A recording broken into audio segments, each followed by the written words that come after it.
From QTI, this is Beyond the Circuit, where we have open and honest conversations with real industry experts. Join us and learn how to safeguard your network infrastructure and discover the things that really help your organization thrive. Let's go. Hey, this is Ken Fletcher. Welcome to this podcast episode of Beyond the Circuit. Today, my guest is Nick Wolf of Cork. Nick, thank you for coming today. Thanks for having me on, Ken. No problem. I say thank you for coming. You didn't come to my physical office or anywhere. So we're I guess, coming on the screen. Is that a better way to put it? And making time in your day?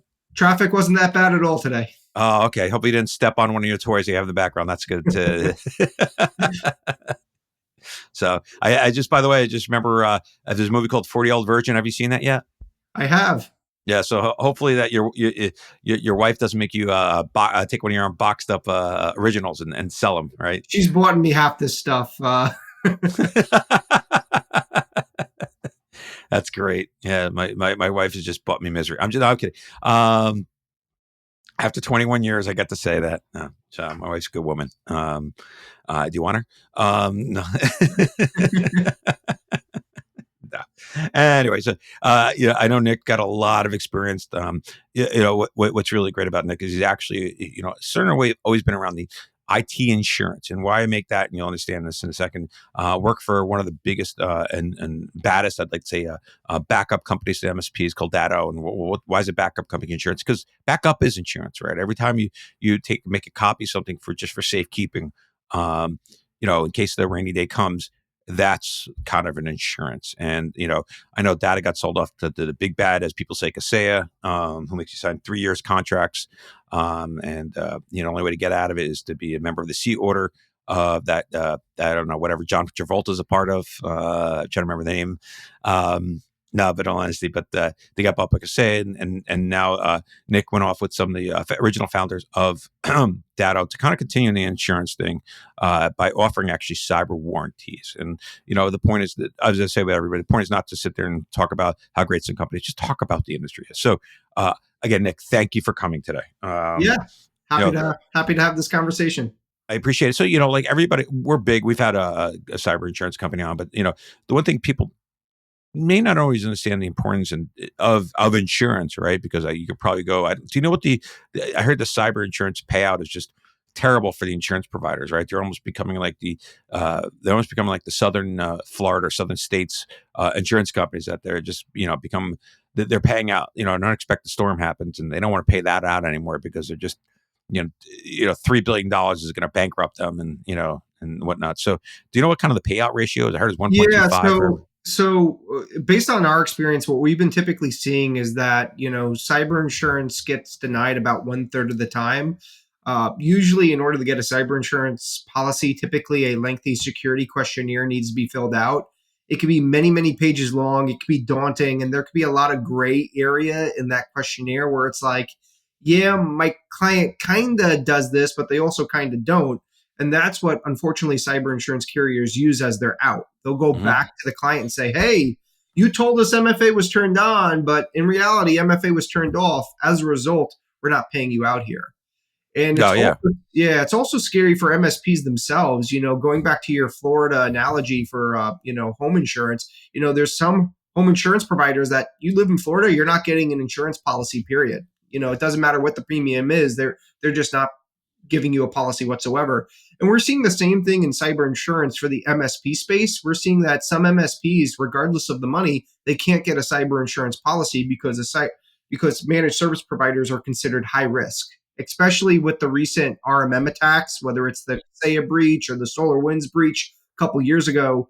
If you're an MSP and your RMM platform gets compromised, that's not just a breach for one organization, you as the MSP. It's a domino effect. All of your end clients have the potential of getting breached as well. So that's why a lot of these cyber insurance firms are sort of putting the brakes on necessarily giving their MSP a cyber insurance policy. Well, I know SolarWinds got hit a couple of years ago, and that's the thing is that we as MSPs, and I'm trying to remember the information, the company, but you actually have to show your due diligence to check whoever you're using, show that and see what, like ConnectWise, which is a big one of the big RMM platforms out there. There's certain places that they want to check that cyber insurance is, unless they qualify. Quite frank with you, why would I even time or even be able to figure out what would disqualify me? I mean, as an owner, right, of a company, and the 14,000 other things I got to do during the day, and that doesn't include my personal life, right? Why am I going to go either pay a lawyer for so much money to try to translate what's they put in? A lot of times, as one woman I know who's a lawyer, she's called um, what you call it? Sorry, not wall, like almost wallpapering, right? You just sign off because it's basically the same as before, and they've changed terms, and people don't look at them, right? So that's interesting to say that the RMM, I guess maybe the MSPs are almost becoming uninsurable because of RMM. That's interesting, and there's a big thing of like, okay, insurance. We actually write into all our contracts that you do require cyber insurance liability, and people say, well, don't you have insurance? I go, yeah, we do. I go, but what happens if we hit our cap, and then you know what? Something happens. We go out of business. Who are you going to sue? Right? Who are you going to collect from? I mean, that's what I think people forget. It's not only, you've got insurance, but you've got to take care of yourself. I mean, have you seen that mistake from a lot of end users? Yeah, I mean, it's just like driving a car, right? I have insurance and you're in a car, you're driving, you have to have insurance as well. So it is important for all organizations, MSPs included, to try to get a cyber insurance policy if they can, but that is easier said than done. Right. Oh yeah. I mean, the one things I talk with people about, like when you look at security, evaluate what your security is. Go buy cyber insurance policy application. See what they're asking you for. To me, it's a pretty plain, straight one. If I'm not putting those things in, I have a problem. Well, they asked me if I did, and I didn't. They're probably asking these things for a reason, not just to make you fill out paperwork. Yeah, and a lot of the core requirements that you'll find with cyber insurance is things like is multi-factor authentication turned on, which is important. Is EDR or antivirus or some sort of MDR solution installed on the endpoint level? Do you have backups running? Is patch management running to make sure your workstations and servers are up to date? And all of those are really smart requirements to have to better secure a client's environment for sure. Right. Oh yeah. I mean, these are the basic. You think it's not it's not the insurance they're driving, just as a company, right? Which is kind of the craziness, right? One of our previous guests we talked about the tech debt, right? And how people don't put things in, and they think I'll get away with it. I'll let this person patch. I mean, Windows SUS server, if you remember that for a while, that was the patch management system. But and the reporting, it just sent out patches, and something hit. Something hit. All right. Okay. Good. It's not a matter of if you have an attack, but when you're going to have an attack. That's something we saw a lot at Datto, and that's why we sold so many backup appliances, because you could have the best security systems in the world, but one of these days, something is going to get through, and that's why you need a backup solution to restore that data. That's why you need a cyber warranty or cyber insurance policy to help recover financially. Right. Yeah. Absolutely. And that's the crazy thing, right? But people forget about all that, right? What do I need? Protection. One of our future podcasts we're going to be doing, we'll kind of the fourth stage we call man versus man, man versus the computer.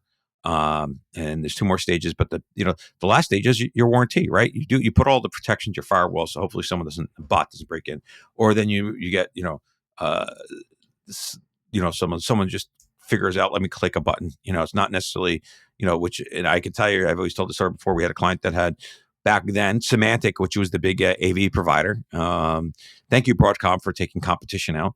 And that literally had a firewall, and they clicked the button, not thinking anything of it, because it said they had a UPS package, and I think I'm expecting a UPS package, and clicked the link, and somehow it got through the AV, it got through the firewall, all that security, and we spent, I don't know, 2 days restoring them right before right before tax season ended. Oh yeah, it was a pretty rough thing. We had to do the restall twice because after we get everything done, they go, oh, nope, we're missing files. Oh, great. So thankfully had everything. But other thing people don't understand, I know that one of the recent attacks for a company called one of the major hospital systems out here, Lehigh Valley. And I don't know how this relates, but they got hit. Some ransomware. They said, go to heck. We've got your information. We don't need your ransomware keys. And they did a restore and put the network back. But they had another trick up the sleeve. They said, we have your data. We're going to go publish it. And Lehigh Valley's like, yeah, whatever. We don't believe you. And they published it. Mm-hmm. And I don't know, is that covered by cyber liability? It depends. Sometimes a cyber insurance policy does have a data leakage portion in there. Mhm. Again, it really depends on the type of policy that you have. Gotcha. Yeah, I just so they did everything right. It's just now you're not necessarily paying to get your data back. You're starting to pay not to have your data leaked, right? Yep. Um, Yeah, and that's a thing, right? So, kind of, and now you guys have moved into a different space, right? So everybody's insurance, insurance, insurance, but there's the gap, right? Where you're not sometimes sure what you have, you don't have, and we're seeing this across the board. We're seeing with one of the major stock companies offering it. You guys work on it called not cyber insurance, right? That's whole. You have to be agents, you have to be licensed. There's a whole, whole technical thing you have to pass. Now there's a whole thing called warranty, right? Which allows people in my space to resell. You don't have necessarily have an agent or a license. So what is a warranty and how's it different from being insurance? Yeah, so what a cyber warranty does is it's vendor agnostic. So basically, it could watch over several different security products and tools, whether it's WebRoot antivirus, semantic antivirus, or something like Sentinel-1 EDR or Malwarebytes Bitdefender. There's plenty of them. And what this warranty does is it looks over all those different cybersecurity tools, whether it's the RMM agent, the EDR agent, the backup agent, the MFA agent, etc. And it can provide a financial warranty, which essentially acts as supplemental gap coverage Mm-hmm. if any of those software tools fail at their job, which results in a breach. And the neat thing here is that MSPs could actually resell this service and include it as part of their offering. Whereas you mentioned earlier, cyber insurance, you can't. It has to be done through a licensed cyber insurance broker. MSPs don't get paid. So this is just another line item that MSPs could have in their portfolio to give their clients fast cash during a cybersecurity incident. So essentially, we kind of act like gap coverage or Mm-hmm. similar to AFLAC insurance, where it's not designed to replace the primary provider. It's designed to supplement the primary provider, covering things that aren't covered by cyber insurance while also paying off the cyber insurance deductible. So are you guys going to change your logo from Cork to a duck carrying a laptop or something like that? Unfortunately, the duck was already copyrighted, but we'll see what I don't know. happens. Can copyright nature? I don't know, man. That's a good one. But yeah, no, it's just interesting because gap coverage, right? Like everybody says, I'm my deductible. I got insurance, and that's not what people think about. That costs money, right? Because the gotchas, right? And that's the big thing. Like, believe it or not, a lot of these companies when you hit $500,000, we had someone get hit and like they won $250,000. Like, yeah, go fly cat. We got the client back because we had the backup, right? But the reality is that people don't understand the difference between warranties and insurance, right? And then back to, I said before, insurance requires a dedicated license, has to go through agency, and actually does. I mean, how long does it take to file an insurance claim? Is pretty quick, right? But the question is getting paid on it. How long does that Getting take? paid, you're probably going to be waiting several weeks or several months because typically with insurance, a forensic audit has to come into place. And that's where they give you the gotchas. Oh, you said MFA was turned on. It wasn't. You said backups were running. They weren't. We're not paying you out. So they perform this forensic audit to really understand the situation and what happened. Hopefully they end up paying out. But in our experience, we're seeing about a third of claims getting denied and not paid out, which is unfortunate. So what makes a warranty a little bit different, at least with the case of Cork, is that we're actually monitoring a client's environment proactively, watching over those RMM, EDR backup tools. So if we see if there's anything misconfigured in the environment that would void out the client's cyber insurance policy or void out their cyber warranty, like MFA getting turned off, like backups not running, we're proactively reaching out to those MSPs saying, hey, client XYZ can't get a payout right now unless you have Bob in marketing turn MFA back on, unless you have server number 2 resume backups. So I mean, that's so, and something we talk about like vendors too, right? So all vendors have their warranty or guarantees, right? I don't know if the guarantee is the right word. I don't know if you can guarantee anything these days. So some things like Sentinel-1, they have their own warranties, but how are you going to prove it was them?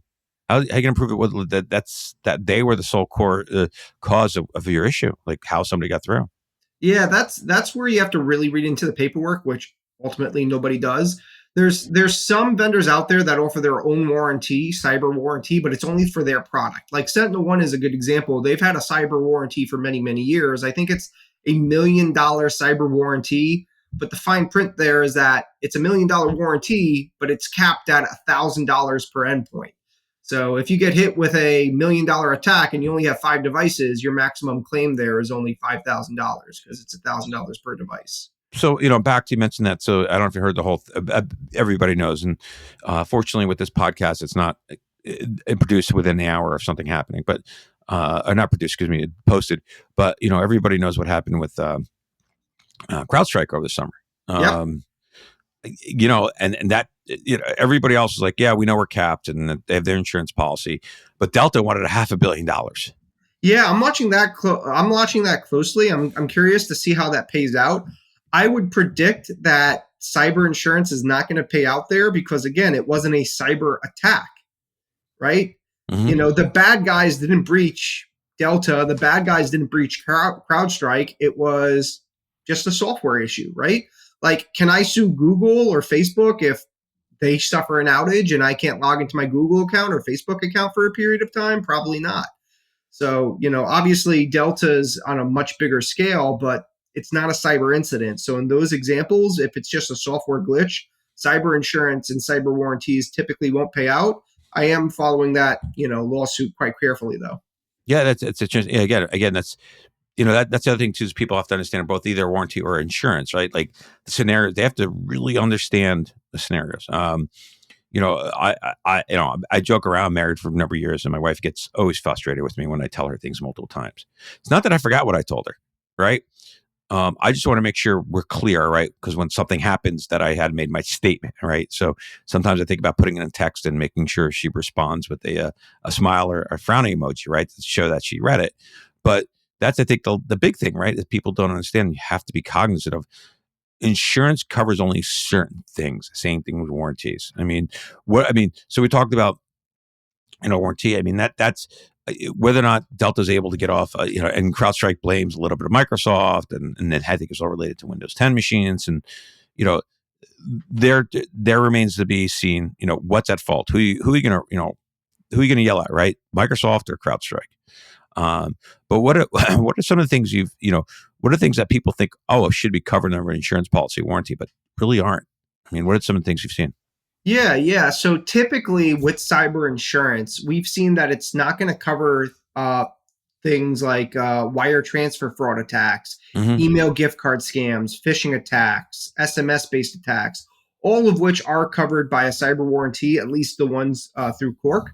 Mm-hmm. So that's something to keep in mind here is that a lot of these insurance policies aren't going to cover what we call business email compromise based attacks that would lead to wire transfer losses and email gift card scams and things of that nature. The other blind spots, if you're looking at a vendor's individual cyber warranty like SentinelOne, again, they're only giving a warranty for their product on their endpoints. They're not covering other types of attacks that are in inboxes or across the network. It's more of a narrow focus. So that's one of the things that I like, about Cork. Shameless plug here is that Yeah, it's okay, man. Listen, I appreciate your time. right, You're like, right. you can, yeah, we talk. We're vendor right. agnostic, right? So we don't care, if the attack happens on the inbox or the attack happens on the endpoint or on the user level. We don't care what software is installed. We're giving more of a blanket cyber warranty to protect the entire environment, whether it is on an endpoint, a device, a user, etc. Whereas some of these other vendors, they have more of a narrow scope where they're providing a cyber warranty, and it's a good cyber warranty, but it's only for this product, only for this endpoint. So there's a famous movie with everybody probably knows his name, Steve Martin, called The Jerk. Have you ever watched it? Just a brilliantly written movie. And it turns out he's working at a carnival, and he's one of the guys that guesses your weight. And he goes, okay, if you guess the weight, you can choose. And he's got all these shelves, and it just basically says, okay, choose between this shelf and that shelf. And this goes big wide shelf turns into like a quarter of 2 shelves. Right. So that's why I think that's what it reminds me of, right? Like you think, oh, I've got access to all these big prizes. Actually, are no different when you go to the, down the shore. And I'm giving myself away because Jersey, because everybody else calls it the beach. We call it the shore, right? And you go down, they have the piers and stuff like that. And they have all these big prizes. Everyone's like, oh, I'm going to win that big stuffed animal that doesn't fit in my trunk, right?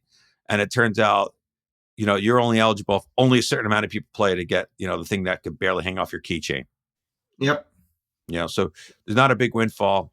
It's just a matter of you have to really understand what you're getting in that situation. Yeah, and even with cyber insurance, the thing that clients should look out for is the deductible, also known as retention on these policies. Like you might get a $5 million cyber insurance policy that covers $5 million in ransomware or $5 million in data recovery costs, which is all great. But there could be a deductible or a retention to activate that clause, which might be 10, 20, $30,000. So yeah, they'll pay off the $5 million towards a ransomware attack, but you're still writing that $30,000 deductible check before insurance is going to kick in. So that's a Which lot of out of pocket money. which hopefully, right, like that, if you've you pay for it one way or another. Pay through either you pay through to some sort of premium, right, or you pay just so you're right. Like people don't understand, but again, if you're running a $5 million insurance policy, my guess is that $30,000 hurts, but it's kind of be okay, right?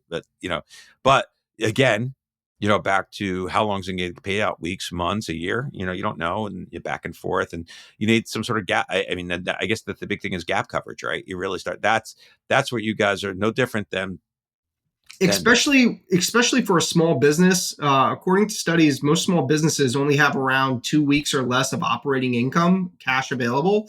So if we go up to a small business, say it's a law firm with 20 people, and say, "Yep, uh, you need to cough out 30 grand," like that's a lot of money. oh yeah, go try to find her, and that's hopefully if you're still working. Right, you have access to your bank account. It's funny, talk about 20, 30 grand. I was on the phone with the vendor that day, and they talked about Intuit, right, and QuickBooks Online. An interesting thing is that Intuit's they show the statement that they don't guarantee that your data will be there. I scratched my head. I'm like, what? Like, you will back up your data, and then you go to Intuit, you see how they do. Can I export a copy of my file? It's like, no, we'll give you reports, right? So imagine you getting hit and having all these complicating matters going on, and you can't get to your bank account, right? Yep. It's always good to have, a backup plan and a backup for your backup, right? Like at Data, when we were selling backup devices, we would back up the data locally on the appliance and in the cloud. And the cloud was actually separated into two different bicoastal data centers. So a lot of redundancies there. And it's the same thing for cybersecurity, right? You should have cybersecurity software in place to prevent the bad things from happening. If the bad things actually do happen, that's where you're going to want a cyber insurance policy to kick in as a backup, as well as a cyber warranty to kick in as another backup to help offset the cost of the cyber insurance policy in general. Yeah, and then so I got to imagine it's much different. You see, it's a lot of MSPs aren't able to get insurance these days, and I mean the application process is. I know how we fill ours out every year. It's five. It's literally a 5-page application, and I'm hoping I'm not lying to them, right? Because that's the one thing is I talked to a client a number of years ago, and they said we're getting this vendor as a SOC, and I go, hold a second, how are you doing things, right? So basically, it wasn't a SOC. They basically got everything dumped into a folder and they review it once a week. I'm like, that's not insurance. That's not a SOC, dude. That's you looking at everything once a week. So what do you do in that situation? And how far behind the ball are you going to get in that situation? And what happens, right? So how quickly can you operate? And back to that, cash is king, right? So if you have something happen, you got to be able to fund that situation. And sometimes, but you mentioned and his thing was, we only got it so we could pass the insurance requirements, right? That's like literally like that. That reminded me of almost taking somebody else's sample and using it for a drug, for performance testing. He goes, we just did this so we can, get in the game, right? Yeah, at that rate, you're just wasting money. If you're lying on your insurance questionnaires and just checking a whole bunch of boxes going, yes, yes, yes, yes, yes, we have it, just so you could say, yep, I have cyber insurance, like a cyber insurance provider is never going to pay out on that. Yeah, they'll take your money now, but you're just wasting monies on a premium that will never pay out because you filled out that questionnaire incorrectly. Yeah, so I heard a great term. The best ability is availability in professional sports. Yep. I think that's a great term. And that's, as an organization, why would you want to put yourself, I've used this example before. I remember back in, it was grammar school, they always handed out these little flyers you could buy insurance. And it was Gerber actually who supplied, the people make the baby food, supplied the insurance. And, oh, wow, if I get hit by a car, I get $10,000. And, you're 8 years old, this is the 70s or 80s, and like $10,000 is a lot of money. But then you realize you're hit by a car. You can't do anything after that. All right, I'm glad I got this pay if I got it, right? But and that's an organization. Your best ability as an organization is availability. So the next thing back to is that people don't forget. Yeah, I got this payment insurance, but you don't want to be in that spot to begin with. As I get a little bit older, it's more about I don't want my day to be disturbed. If that makes sense. I want to be able to go throughout my day and not have to worry about these little things. Like I got a call this morning at 5:30. One of the SOC providers we work with actually called our client, said, "Hey, by the way, we see something on the network." By the time everything's done, it was a complete false positive, right? Fortunately. And I'm really thankful they called everybody and did their rounds, but that disrupted my day. And as a business, that threw my day off. I missed my workout in the morning. I did this and that, and everything's okay. We're good. Everything's good. No big deal. But now you're talking about disruption to the day, and now I have to go back and retrace things, and I'm out of, my whole schedules if I get back to it and stuff like that, or I miss it. And that's the big thing about people say, "Well, I've got insurance." The thing about insurance is you don't want to have to use it. Mm-hmm. But you're glad that it's there when you need it. And most cyber insurance policies will cover a business interruption loss, which, if your business faces several days worth of downtime, they should be able to compensate you. Right. But that's the thing, right? So the thing is that everyone's like, I got insurance, I got warranties, all these great things that you guys are providing, all the providers. But the question is, you really don't want to go there, do you? Do you really? And that's what people forget. So the insurance is the last gasp. Just remember, it's your last gasp of hanging on, and you just don't want to. You don't want to rely upon it, right? I got a working car in the driveway, but it's got no gas in it. Mm-hmm. Yeah, that's serious, right? Like, it's what do I need? Listen, trust me, just take care of it, and you won't have to worry about it. As I said to my kids, I'm not really a car person, right? My view of a car is it takes me point A to point B. As long as I go to point A, point B, I'm good. Right. But if I got this big, fancy, expensive car sitting in my driveway and it doesn't want to do anything, like my business, Yep. what does it do for me? So, I mean, how are you seeing? I mean, so how long? It's just like I know it feels like it's a fairly new concept, cyber warranty. How long has the concept been around now? So, I mean, cyber insurance has been around forever. Cyber warranties are generally newer. Cork, we launched in May of 2023, so we've been on the market, for about 2 years now. But it's a relatively newer concept. Yeah. And you say he's had a pretty big adoption rate. You yourself as an MSP have about 200 MSPs under you guys, so it's Yep, people we have seeing the value. well over 200 MSPs that are actively reselling us to their clients. We just paid out a claim a couple weeks ago. It was a law firm that suffered a business email compromise attack that had a couple thousand SharePoints records potentially leaked, and we were able to step in, work alongside the cyber insurance carrier, and ultimately the client didn't have to pay anything out of pocket for their incident. We were able to reimburse the MSP that did the incident response. We were able to pay off the insurance deductible, and ultimately the client was able to get it back up and running and recovered without a major financial impact, luckily. So, I mean, what do you, and the pricing, right? I don't think it's anywhere as expensive as insurance, right? Because you guys aren't covering as much.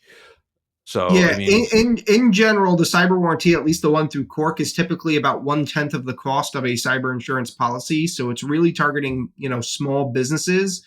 That way, MSPs could buy this cost-effective policy, add it into their managed services agreement alongside their other services, and give their clients financial coverage. I will say that with warranties, at least with Cork, it's more limited in scope from a financial standpoint.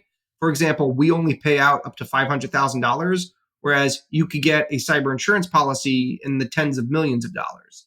So it really comes down to what the client is looking to accomplish. Most small businesses, a $500,000 warranty is probably, cost effective enough to meet a lot of their needs. They don't need a $25 million cyber warranty or $25 million cyber insurance policy, not if they're just a micro small business. and you got to remember too that you might get a $20 million policy, but doesn't mean they'll pay that $20 million out. They're going to pay what they think. That's what people think. So I'm rich. I get paid all 20. I have a $20 million policy. It's not like life insurance, right? It's not something you want to have to use. Exactly. And a lot of those policies also have sublimits. Like it might be a $25 million policy, but they'll only cover $5 million up to ransomware, $5 million up to, legal fees, $5 million up to data recovery fees. And when you add up all those sublimits together, it's a $25 million policy, but that's something to watch out for. Yeah, it's interesting, and what people also forget too is there's also general liability insurance, right, which is a completely different ballgame. But people forget, and or even something like contents insurance, right? So these are things like I have a data center, my server's caught on fire. These are not coverable items from like cyber warranties. These are completely different items. So I see that all the time. Like, oh yeah, I got a warranty, so if something burns up, I'm good. I'm like, but you're covering hardware, right? These are completely different policies. Yeah, and this I see the same thing with cyber insurance. Sometimes it's not a real cyber insurance policy; it's a little rider policy that's like, yeah, we'll give you $25,000 worth of coverage, and they'll just tack it on to their general liability insurance. So if you have cyber insurance, just double check that it's real cyber insurance. Is it actually covering, big ticket items, ransomware, business interruption loss, data recovery, incident response services, just to name a few. So, and as I say, people, I've learned a lot from my guests, right? So, if I were to like leave this on a closing note, right? What would be your recommendation? Not necessarily for the MSPs. Let's talk about the end user, right? Someone's running a business today. What would be in your mind, right? What would give you if you own a small business, 25, 30 people, 5, 10, uh, how would you, what would you say? Hey, what's the best way to cover yourself insurance so you could sleep at night? So you're saying, hey, if I get hit, at least I know I have money coming into me. I'm not losing my business because a lot of small business owners, if you talk to them, uh, especially about their retirement, right? The business is their retirement, meaning it's going to go on perpetually. Or one day I'm going to find someone who's going to buy me, and I'm going to walk away with all this money, right? But what happens in between, right? Like there's something called you ever disability insurance, right? Which, up to 45, you're more likely to get disabled and can't work opposed to die. Yes. Yeah, So my one feedback there in closing would be if you're a small business looking at cyber insurance, my one recommendation is that do not lie on that cyber insurance questionnaire. Don't check a box just for the sake of checking a box and getting the policy. If you're going to have to spend some money to get cyber insurance because usually you have to invest in software tools. You need to make sure backups are running and EDRs installed and MFAs turned on, and you might need to buy some security tools through your MSP to meet those qualifications, but it's for your own good, right? The cyber insurance brokers aren't making you purchase useless software because they want an out. They're making you purchase the right software and make the right investment, ultimately to lower the risk of ever having a cybersecurity attack. So do invest in those proper tools to lower the likelihood of an incident happening. I don't disagree. I mean, it's no different than eating healthy, right? You go to the doctor. I joke about this, and I'll leave this a note. But I actually had my physical the other day. I felt pretty good after I walked out. But when you're younger, you work out for different reasons. You work out when you're younger because you want to play sport. Then eventually, so you look good. Eventually, it's you don't feel like I'm just lazy. But eventually, you work out so the doctor doesn't yell at you, right? And most businesses, like the insurance company, they're at that stage, right? So the insurance company doesn't yell at you, right? They're telling you to be healthy. They're telling you to get exercise. They're telling you to do all these things because they don't want you to have to take those pills, right? The pill is the premium, right? Try to avoid those things at all costs because that's just that's more expensive on the body than your pocket than you realize. Absolutely. Yeah. So Nick, I gotta say, man, I learn more every time with my guests. Thank you for helping me understand the difference in warranties and insurance. Great to see you. These guys in data who's done a great job. Hopefully, you guys build another monster organization like you did before. Yep. You need Knock on wood. knock on wood. You got to you got to go get some more what you call stuff. I'm sure a couple cons are coming up, and Yep. go work, go get someone's signature for $500 at a meet and greet. My wife actually, by the way, side note, she did the meet and greets for Walking Dead. Ah, Yeah, so I remember the guy who was not only Walking Dead, but she also did. I'm trying to remember True Blood. I'm trying to remember the old vampire. I'm trying to remember her name. He's been in quite a few things. Dennis O'Hara, fantastic actor. My wife said he was a sweetheart of a guy. So you can go, let's sell some more cyber warranties or get more people, and yeah, and you go get some signatures you could put on the wall. So and then you get so many signatures that you have to need a bigger room, which means you don't have the room either put an extension on, or you have to buy your house, right? That would be nice. And then you eventually have kids, and those kids go to college, and you can put some of your memorabilia up in their room too. Yes. See, I'm thinking ahead, right? A couple of years from now, where things are. So Nick, again, thanks for your time, man. Yep. Have a great day. Thanks, Ken. If you found value in today's conversation, don't forget to subscribe, share with a friend, and leave us a review. Until next time, stay curious, stay connected, and always keep pushing the boundaries. Catch you on the next episode.